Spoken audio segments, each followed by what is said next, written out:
They clapped, but not for me. The applause echoed like glass breaking under my skin. Her name rang across the stage, brighter than mine had ever dared to dream.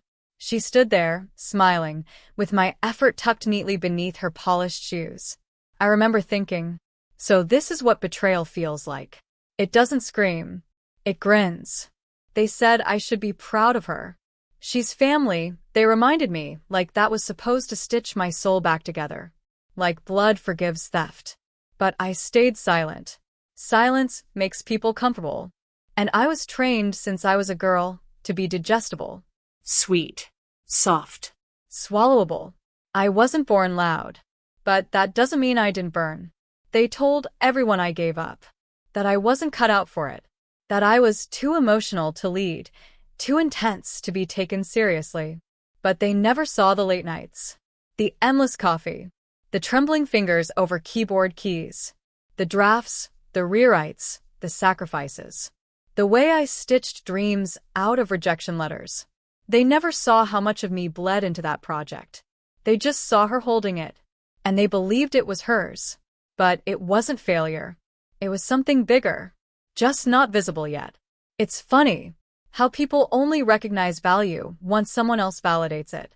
They rewrote my story before I had a chance to live it. But I kept going. Quietly. Softly. Alone. Because the truth has a heartbeat. It doesn't die. It waits. And sometimes, the moment you think you're invisible is the same moment the universe begins to whisper your name where it matters most. My name is Lauren Mitchell. I'm 29 years old. And I live in Savannah, Georgia. It was a Wednesday when I knew she was going to take the credit. I still remember the way the room felt. Cold, over-air-conditioned, buzzing with fluorescent lights and fake smiles. We were standing in front of our project board. Weeks of planning, testing, organizing. And she looked over at me and said, "You don't mind if I present this part, do you?" I think I'd just explain it better. My throat dried up. I nodded. I didn't know back then that 1,000 nods could cost you your name.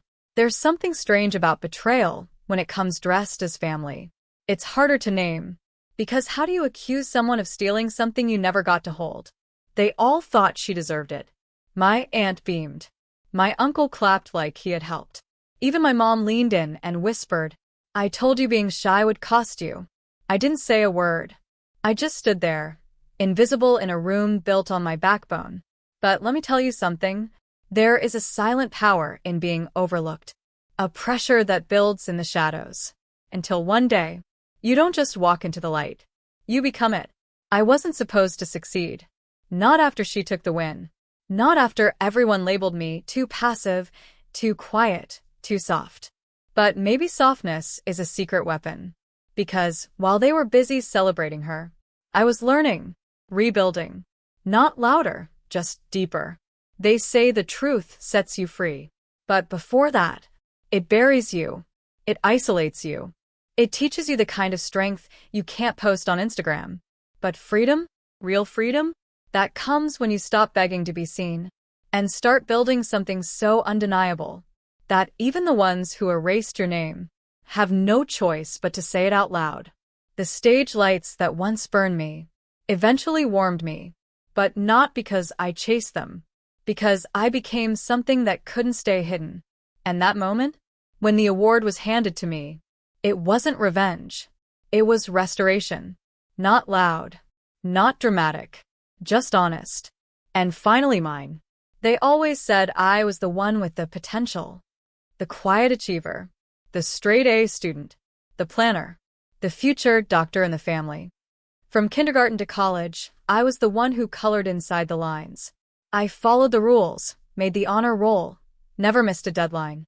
I had laminated dreams and color-coded notebooks.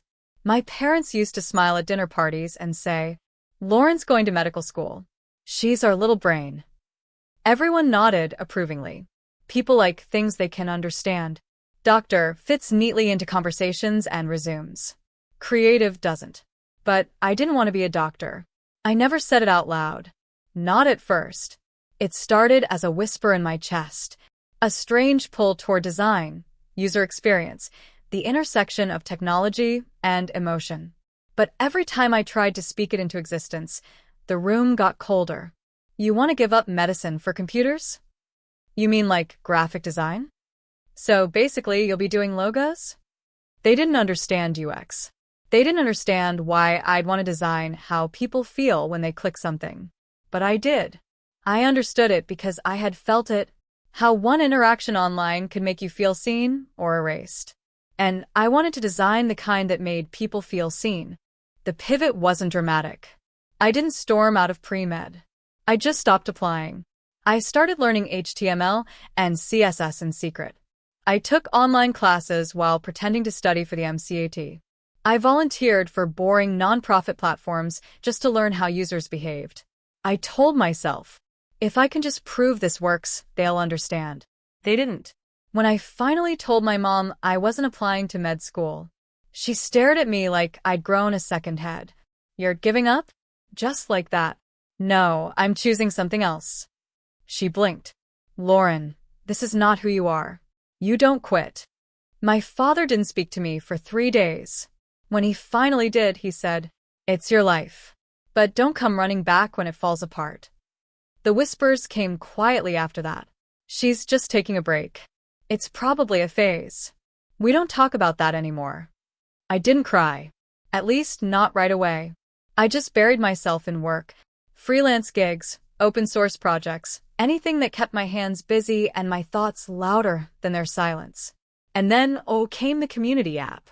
It wasn't glamorous. Just a simple interface I designed to help seniors navigate online grocery orders and telehealth appointments. My grandma had struggled during the lockdown, so I built something for her. Then for her friends. Then for a dozen people across the neighborhood. I called it BridgeLink. At first, no one cared. Not my parents. Not my cousin Sarah. Not anyone at those same dinner tables where I'd once been the golden girl. They were too busy watching Sarah. Perfect, polished Sarah. My cousin who had gone to med school, only to switch into business and suddenly become the visionary in the family. She talked fast. She dressed sharp. She knew how to own a room. And I didn't. But I worked. Late. Relentlessly. I added features. Built a small team of remote volunteers. Handled customer support myself. No one noticed. Not even when BridgeLink crossed 1,000 active users. Then came the Tech Fellowship competition. My mentor told me to apply. Said my app had a real shot. So I did. The application was long. I spent weeks putting together mock-ups, data, testimonials. I even got a video recorded from one of the seniors who'd used it. But the presentation, that was where I panicked. Public speaking never came naturally to me. And when Sarah saw my deck, she smiled and said, I could help present it. You've got the vision, but I've got the voice. I hesitated. She pressed on. It's still your baby, Lauren. I'll just help it shine. I agreed. Of course I did. I didn't realize I was giving her the steering wheel, and the keys, and the license to call it hers. At the competition event, I watched her pitch my project to the judges. My words, my interface, my metrics. She even called the name BridgeLink her invention. My mouth dried up, but I didn't interrupt. Why? Because I told myself the cause mattered more than the credit. That if we won, I'd still get to keep building it. And we did win. Only they handed the award to her. They put her name on the certificate. They quoted her in the press release. And no one mentioned me. Not once. My mother posted the photo on Facebook. So proud of Sarah for her innovation in senior tech. No tag. No mention. My father commented, "That's what discipline looks like." It was like watching my identity being auctioned off, with a smile. And all I could think was, I let this happen. I handed it to her. I thought sharing the spotlight meant we'd both glow. I didn't realize it meant disappearing. So I did what I had always done. I started over. But no one noticed. I disappeared for a while after the award. Not in a dramatic way. No, I'm deleting all my accounts moment. Just quieter. I stopped responding to group chats. I muted my cousin's posts. I unfollowed every news thread that had her face plastered next to my work. I didn't rage. I just folded into myself. like a tent in the rain. Bent. Damp. Still standing, barely. But deep inside, a flicker remained. Small, steady, and very much alive. I started waking up earlier. Not because I had something grand to chase, but because the morning light felt less judgmental. I went back to my local library in Savannah, sat in the far back corner, plugged in my laptop, and stared at the blinking cursor. BridgeLink still existed. She had taken the credit, but she hadn't taken the code. So I made a copy, stripped the logo, stripped the branding, stripped everything she touched, and I started again, line by line, pixel by pixel. No applause, no expectations. Just me. The first thing I did was rebuild the onboarding process. I remembered how confused my grandma had been by the password prompts. So I removed them, used facial recognition instead. Simple, friendly, warm interface. Then I created an audio assistant. Not robotic, but kind. A voice that sounded like a daughter, not a machine. I called the new version KindNest. It wasn't flashy, wasn't big. I didn't even share it publicly. But one day, an elderly man walked into the library. He was looking for the computer lab. He shuffled toward my table slowly, unsure. Lost. Are you staff? He asked, eyes squinting. No, sir, I said, closing my laptop. But I can help. His name was Mr. Calvin. He was 83. He hadn't seen his son's face in 3 years. Said video calls never worked.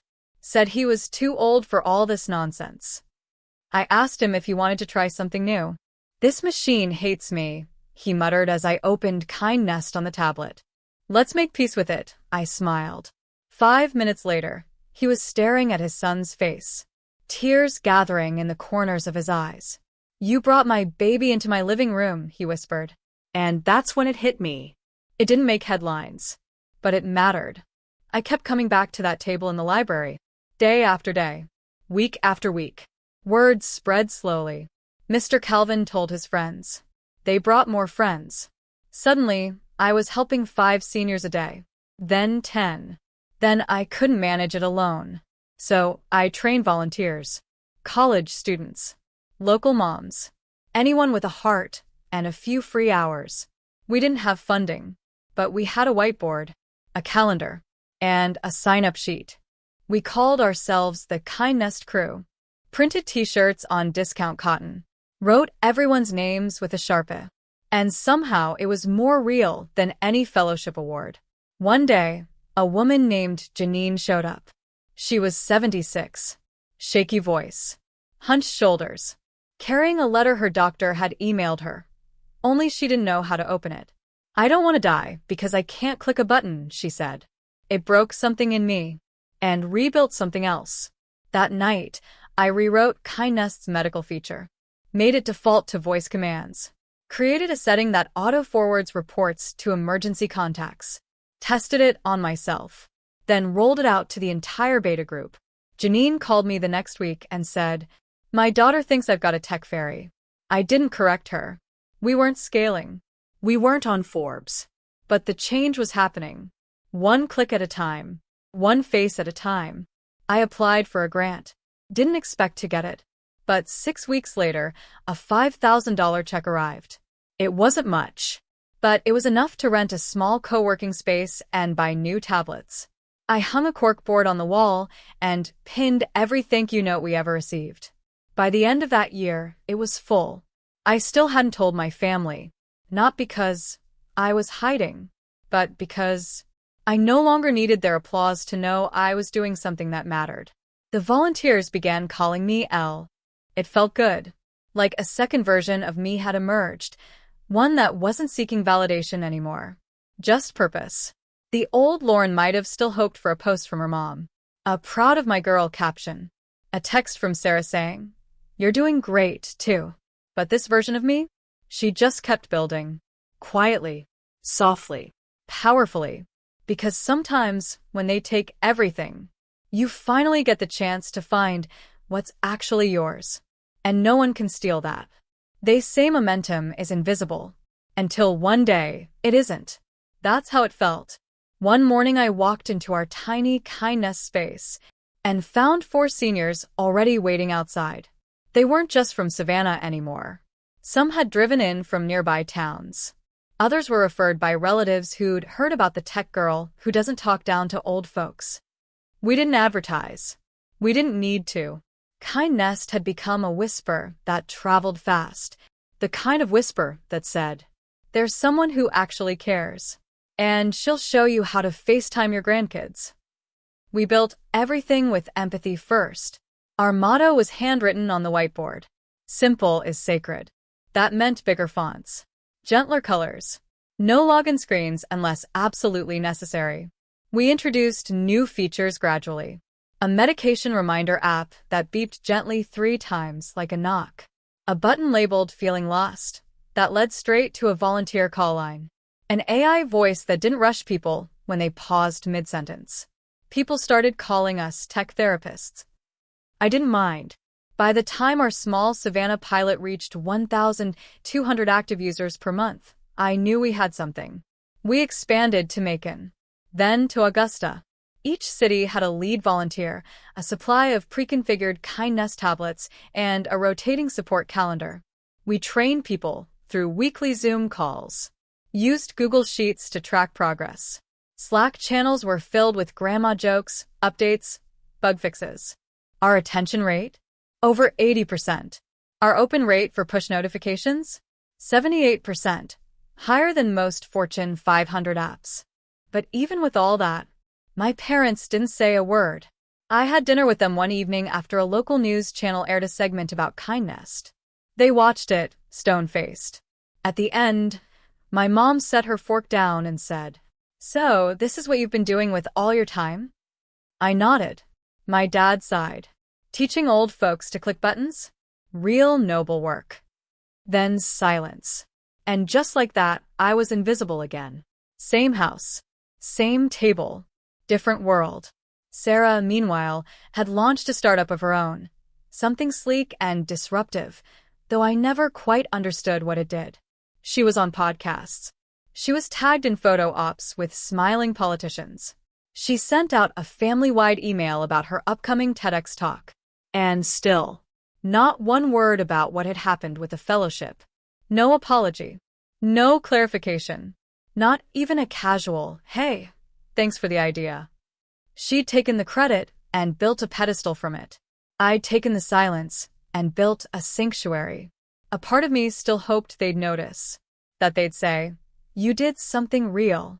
That maybe, just maybe, I was no longer the disappointment. But that part got smaller every time someone told me, "My dad remembered his pills today because of your app." Or, "My mom called me by herself for the first time ever." That was the applause I started to hear louder. And I leaned into it. We started getting emails from senior centers in other states. Could we train their staff? Could we send demo tablets? Could they license our system? I had no business background, but I learned. Watched YouTube videos on scaling a social enterprise. Took calls with patient investors, only the kind who didn't demand equity or slick marketing decks. I wanted to protect what we'd built. Because this wasn't about turning a profit. It was about dignity, access, connection. We hit 10,000 users before our first anniversary. 10,000 people who no longer felt left behind by the tech world. But to my family, I was still the girl who walked away from medicine.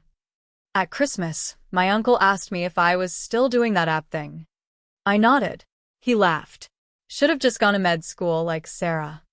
At first, it stung. Then it didn't. Because I looked around and realized, every hour I wasn't trying to be the pride of the family. I was actually becoming someone I respected. And that mattered more. One afternoon, I got an email from someone named Eliza Torres. She was with the National Elder Care Foundation. She'd been using kindness with her own mother, quietly, without ever knowing I was the creator. She wrote, "I've worked in this field for 17 years. No one has ever made something this simple, this human. Whoever built this sees people. I hope they know what they've done." She ended the email with, "I don't know who you are, but thank you." I stared at that last sentence for a long time. smiling, because she didn't know who I was. But she saw what I'd made. And somehow that meant more.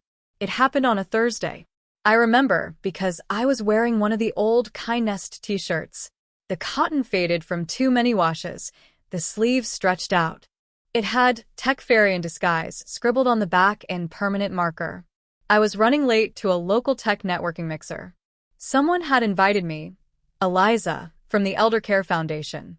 Said it might be a good place to be seen. I wasn't in the mood. But I went anyway.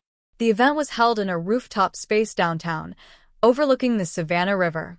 Rows of tall cocktail tables, tiny plates of overpriced finger food, clusters of people in polished blazers exchanging buzzwords.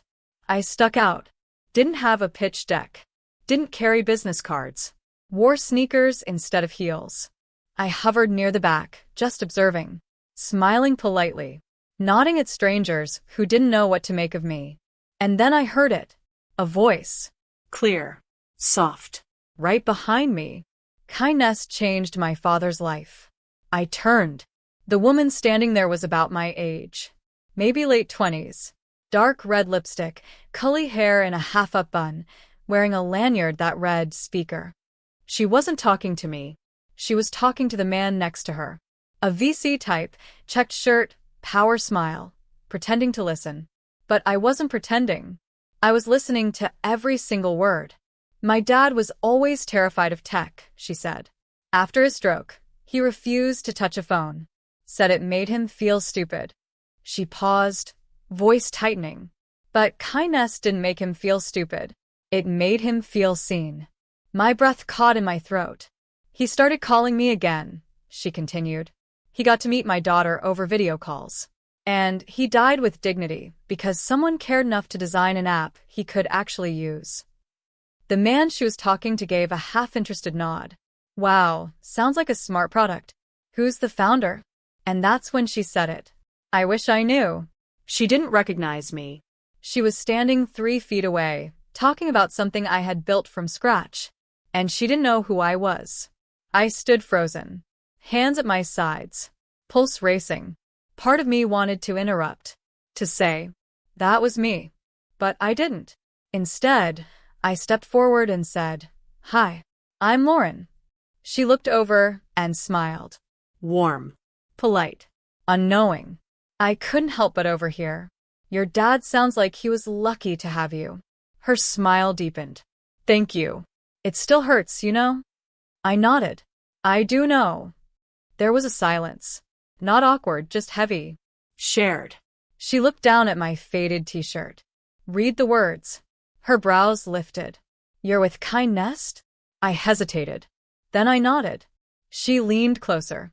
In what department? I smiled. All of them. It took her a second. And then her eyes widened. No way. I didn't say anything. Just held her gaze. You're the founder? I nodded. She stared at me like I had just told her I wrote her favorite book. Or saved her pet from a burning building. I've been trying to find you, she said. And her voice cracked. I just wanted to say, thank you. The man next to her looked bored. Scrolled his phone. Walked away. But we didn't notice. Not really. She reached into her bag and pulled out a photo. Her dad holding a Kindness tablet, smiling with a frail joy that needed no words.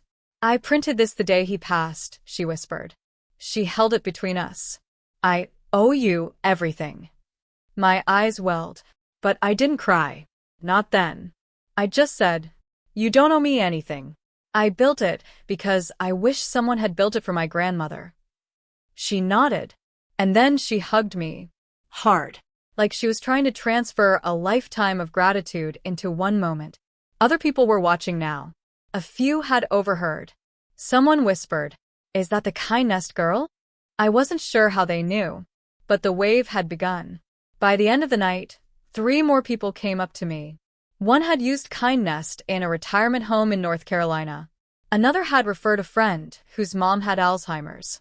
The third was a university professor who asked if I'd speak at his Tech for Good seminar. It was as if all the people who'd used the app in silence had suddenly found their voices, and they were pointing them all at me. Not because I demanded attention. Not because I posted online. Not because I begged to be recognized. But because the truth walked in by itself and refused to stay quiet. Later that night, I sat in my car in the parking garage. I looked at the photo the woman had given me. Her father's smile. That kind Nest home screen. My home screen. I cried then. Quietly. Not out of sadness. But release. Because for so long, I'd been building in the shadows. Now, the light had found me. And I hadn't even needed to chase it. A week after the mixer, a letter arrived at my apartment. No return address. No stamp. Just tucked gently under the door. I recognized the handwriting immediately. It was my mother's. Inside was a single sheet of paper. Lined. Written in blue ink, her favorite pen, the one she only used for church thank you cards. It read, Lauren, I saw the news clip your aunt forwarded me. I watched it 3 times before I could finish the dishes. I don't know why it took me this long to understand. But I do now. I'm proud of you. Mom. That was it. No apology. No explanation. Just that sentence. Floating between regret and relief. I didn't frame it.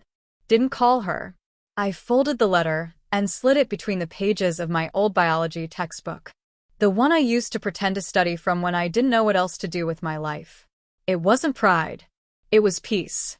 A few days later, my brother Mark texted me. He never texted unless he needed something. This time it was just a photo. It was a kindness tablet, sitting on his kitchen counter. A sticky note was attached to the screen. In his handwriting, Mom says thank you for the pill reminders. And I guess I do too. That was his version of a full speech. I smiled. My father didn't say anything directly. But during a Sunday dinner, just us, after Sarah had flown back to speak at a conference, he turned to me and said, So, you really built that thing? I nodded. He chewed his food slowly. Then looked up. It's helping your uncle, you know. He won't admit it. But your aunt says it's the only way he remembers her birthday now. That was his version of an apology. A soft, sideways admission. And I accepted it. Sarah never called. But one afternoon, I got a notification on LinkedIn. Sarah Benton had endorsed me for social innovation. No message. No context. I laughed out loud. Sometimes people say sorry in the most corporate way possible. And I didn't need her words anymore. I started walking differently after that. Not with arrogance, but with knowing. I no longer entered rooms hoping someone would finally see me.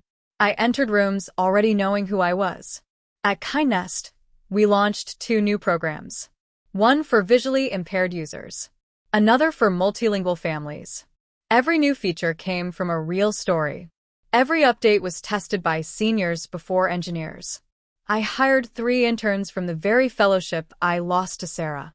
They didn't know the history, but I smiled as I signed their onboarding letters. Because I knew they were going to build things that mattered. And they'd never have to beg to be believed. I was invited to speak at a nonprofit summit in San Diego. My name was printed in the program next to a full-color headshot and a short bio that ended with, Lauren Benton believes simple technology can restore human dignity, and she's quietly proving it every day. Quietly. That word meant everything to me. I didn't need spotlights anymore. But if one found me, I'd stand in it with open hands. Sometimes, at night, I think about the girl I used to be. The one crying into her college sweatshirt, wondering why nothing felt like hers. Why every dream felt borrowed or broken. If I could go back, I'd whisper. Wait. Just wait. They don't see you now. But one day they will. And more importantly, you will see yourself. One evening, I walked past my parents' house. It was quiet. The porch light was on. I saw my mom through the window, sitting at the table, kindness tablet open, glasses perched on her nose. I didn't knock. Didn't need to. Some things were already understood. If you've ever felt invisible, if your name was skipped, your story ignored, your truth rewritten by louder voices, this was for you. If someone else took the credit, and you had to clap anyway, this was for you. If you've sat in a room full of people and wondered, will anyone ever know what I've done? This was for you. Because I've been there. I've sat in the shadows of someone else's spotlight. I've swallowed my pride so many times, I forgot what it tasted like. But I'm here to tell you, the truth always arrives. Even if it takes the long road. Even if it shows up quiet and barefoot and 10 years late, it arrives. And when it does, you won't need to announce it. You won't need to scream or prove or demand. The truth speaks in stillness. It shows up in the stories of strangers, in the way a name gets whispered with awe, in the thank you never saw coming. I built something in silence, and it found its way into homes, into hearts, without a marketing team or a billboard or a family dinner toast. That's the power of building from truth, of creating not to impress, but to serve. That's what I want this space, this channel, to celebrate. Quiet victories. Slow-burning change. The kind of growth that doesn't trend but transforms. If you're watching this and you're somewhere in the middle of your own rebuilding, if you're starting over, or standing at the bottom, or walking away from a version of yourself that no longer fits, Keep going. not because someone's watching, not because you'll get a medal, but because you're becoming matters. Even if no one sees it, you will feel it.